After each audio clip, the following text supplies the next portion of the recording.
किससे मिलना है उधर? किससे मिलना है उधर? वहाँ हिमालय स्कूल में प्रकाश कार्की जी होंगे। प्रकाश कार्की? हाँ, प्रकाश जी कहिएगा, पूछिएगा किसी से, ठीक है, उनसे मिलना है। वो जिससे में रुपया बताइएगा तो आराम से ट्वीट करेंगे। कोई आपको दिक्कत यहाँ से जा सकते हैं ना? हाँ, यहीं से आप आगे से जाइएगा। यहाँ से पहले के ये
So, welcome to Ujaswi Resort.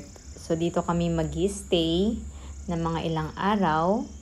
And as you can see, stairs pa lang yan ha, is napakaganda na.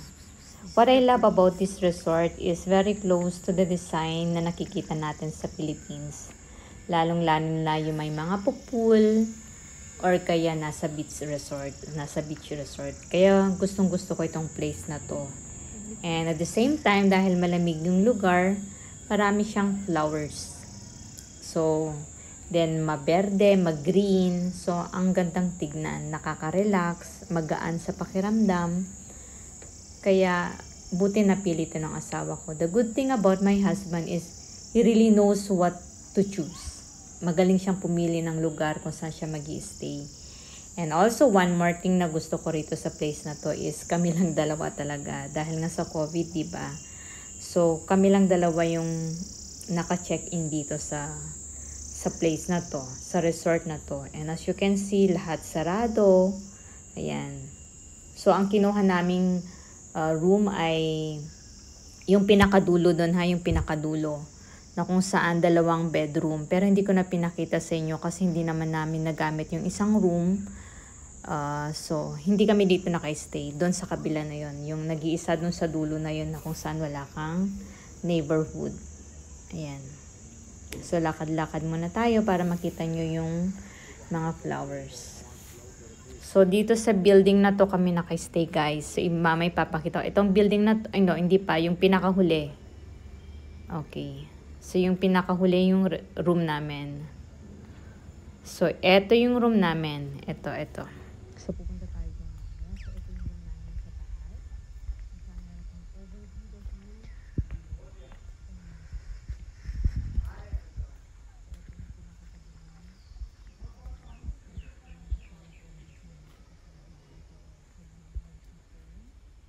You're not wearing mask.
Ayan guys, so malamig yung weather. Hindi ko na alam kung saan ako naputol sa pag-voice over ko kasi nila ko muna yung gate. Ano ba naman yan? Ang tahol ng aso. Sasakyan. So alam nyo ba na pag namamasyal kami ng husband ko, yung mga lugar na alam niyang magugustuhan ko. And I think I'm so grateful with that. Na lagi siyang ganoon. And so I hope guys na nakakalabas din kayo para mamasyal kasi malaking tulong din sa ating mental health yung nakakalabas tayo. I mean not literally na magbabakasyon tayo sa hapon, meron kang dinidiligan, meron kang kinakausap kasi ganun din naman ako. Yung surrounding nung area namin. So, happy watching!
Okay guys, so ipapakita ko yung room namin.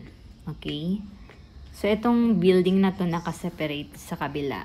Kasi mas malaki ito, mas maluwang. So meron siyang 2 bedroom. Ayan. So sarap mag-breakfast dito. Pero nung nag-breakfast kami minsan. So welcome to our room. Ito yung pinaka main room namin na meron siyang magandang view dun sa side na yon sa village. And then, you can enjoy also the sunset. Pero dahil nga sa weather, ayan. Ayan. Take 2 again. Akyat muna tayo ulit.